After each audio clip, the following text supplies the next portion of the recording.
মেয়ের মা দেখতে এলো, আপা তাকে আপ্যায়ন করলো। আমি সালাম দিয়ে সরে গেলাম। আমাকে শ্বশুর বাড়িতে যাওয়ার জন্য দাওয়াত দিল, আমি গেলাম না। আমার মেয়েটা জান্নাতের ছোট ভাইটার সাথে খেলতে খুব পছন্দ করত। ঘরে অনেকগুলো আম ছিল, নষ্ট হয়ে যাচ্ছিল। আমাদের বিয়ের তখন 16 দিন পার হলো। জান্নাত সে আম থেকে 2টা আম তার ভাইকে দিয়ে বলল, এগুলো বোনরে দিস। শুধুমাত্র 2টা আম। আমি দেখে বললাম, বাড়িতে আসতে না আসতেই বাপের বাড়িতে দেওয়া শুরু। সত্যি বলতে আমার মন মানসিকতা তখন অনেক খারাপ হয়ে গিয়েছিল। আমি তখন কাউকে বিশ্বাস করতাম না। জান্নাত কথা শুনে তার ভাইয়ের হাত থেকে আমগুলো নিয়ে নেয়। ব্যাপারটা আমার বাবা দেখে পরে জান্নাতদের বাড়িতে আমার বাবা 10 কেজি আম পাঠায়, আর আমি সেটা নিয়ে অনেক বকা দিই বাবাকে।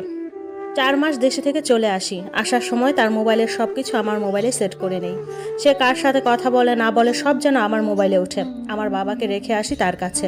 তাকে হাত খরচের জন্য কোনো টাকা আমি পাঠাতাম না, শুধু পেটে ভাতে। আমি বিদেশে আসার পর জানতে পারি জান্নাত কনসিভ করেছে।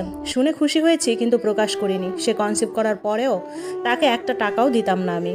এমনকি সে কখনো চাইতোও না। বাবাকে বলে দিয়েছি তার কিছু খেতে মন চাইলে যেন এনে দেয়। আমার বাবা তাকে কয়েকটি জামা সেলাই করে দিয়েছে। আমি তাকে ফোন করলে কেমন আছো এসব বলে রেখে দিতাম, বেশি কথা বলতাম না। তার যখন 9 মাস তখন সে আমাকে বলে, আমাকে 1000 টাকা দিবেন, আমার ভাইয়ের খতনা করাবে, তাকে একটু জামা কাপড় পাঠাতাম।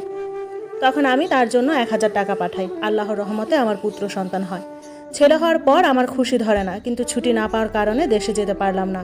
আমার বাচ্চা হওয়ার পর জান্নাতকে আমি মাসে 2000 করে টাকা দিতাম বাচ্চার জন্য। আমার ছেলে হওয়ার 3 বছর পর দেশে গেলাম। আমি আসার সময় জান্নাত বলেছিল তার জন্য একটা আংটি নিতে। তার কোনো আংটি নেই পরার মতো। আমি আংটি নেইনি, এমনকি ওর জন্য একটা শ্যাম্পুও নেই নাই। আমার মেয়ে আর ছেলের জন্য শপিং করে নিলাম। দেশে যাওয়ার পর ছেলে দেখে তো আমি মহা খুশি। ছেলে পুরো দেখতে একদম আমার মতো হয়েছে। এক ছেলে আর এক মেয়ে নিয়ে আমার সুখের সংসার। সেখানে জান্নাতের জায়গা ছিল না। আমি দেশে যাওয়ার 2 মাস পরে জান্নাত আবার কনসিভ করে। জান্নাত বলল, আমার বাচ্চাটা ছোট, এখন বাচ্চা না নিয়ে আরো কয়েক বছর পরে নেই, এটা নষ্ট করে দিই। এটা শুনে ইচ্ছে মতো তাকে মারি। তার কত বড় সাহস আমার বাচ্চা নিয়ে এটা বলে। মারার পর সে রাতে তার খুব জ্বর আসে।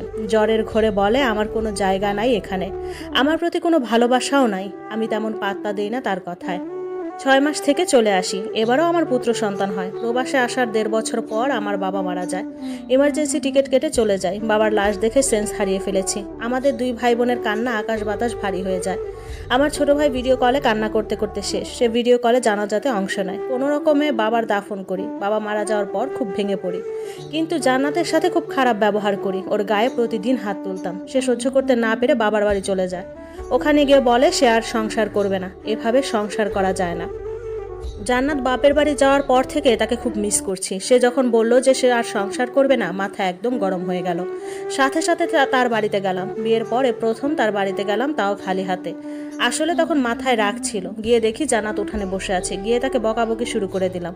ছেলেরা আমাকে দেখে খুশিতে পাগল হয়ে গেল। জান্নাতকে বললাম চলো বাড়িতে। সে বলল যাবে না। তখন তাকে জোর করে নিয়ে আসলাম। আমার শালা আর শালিকার হাতে 5000 টাকা দিয়ে বললাম, কিছু খেয়ে নিও, ভাইয়া তোমাদের জন্য কিছু আনি নাই। জান্নাত আসার পর তাকে জড়িয়ে ধরে শুয়ে রইলাম। জীবনের প্রথম, বিয়ের এত বছর পর জান্নাতকে জড়িয়ে ধরলাম। আমি আবার বাচ্চার জন্য চেষ্টা করলাম, জান্নাতকে বলি নাই। আর তাকে কোনো ওষুধ খেতে দিতাম না। আল্লাহর রহমতে বউ আমার আবার কনসিভ করলো। আমি চাইলাম তাদের সাথে করে নিয়ে যেতে, এজন্য সবার পাসপোর্ট বানাতে দিলাম। মেয়েকেও নিয়ে যাব, মেয়ে বোনের কাছে থাকে, সেখানে স্কুলে ভর্তি করিয়েছে সেজন্য। মেয়ে টাইফয়েড হয়েছে। আমার মেয়েকে হাসপাতালে ভর্তি করাই, কিন্তু আফসোস হাসপাতালে 4 দিন থাকার পর আমার কলিজার ধনটা মারা যায়। আমার বাবা হারানোর কষ্ট আর আমার মেয়ে হারানোর কষ্টে আমি শেষ। জান্নাতের অবস্থা আরও খারাপ। জান্নাতকে হাসপাতালে ভর্তি করাতে হয়। জান্নাতের নিজের মেয়ে না, অথচ সে নিজের মায়ের থেকেও বেশি করত। আমার ছেলে 2টার চেয়েও মেয়েকে অনেক বেশি আদর করত। জান্নাত মেয়ে হারানোর শোকে পাগল প্রায়। আমার মেয়ের নিজের মা জানি না খবরটা পেয়েছে নাকি। আমার মেয়ে মারা যাওয়ার 1.5 মাস পর আমি আমার বউ আর 2 ছেলেকে নিয়ে প্রবাসে চলে আসি। বউকে কারোর সাথে কথা বলতে দিতাম না, ঘর থেকে বের হতে দিতাম না, তাকে খুব শাসনে রাখতাম। দীর্ঘ 9 মাস পর আমার কন্যা সন্তান হলো। মেয়ে হওয়ার পর তাকে একটা আংটি উপহার দেই, এছাড়া তাকে কোনো টাকা পয়সা দেই না। আমার মেয়েটা একটু বড় হওয়ার পর আমার বউ বলল সে কিছু করতে চায়, সে হোমমেড খাবার বানাতে চায়। আমি রাজি হলাম। তাকে বললাম ঘর থেকে বের হওয়া যাবে না, যা লাগবে আমি নিজে এনে দিব, আর সেলও নিজে করব।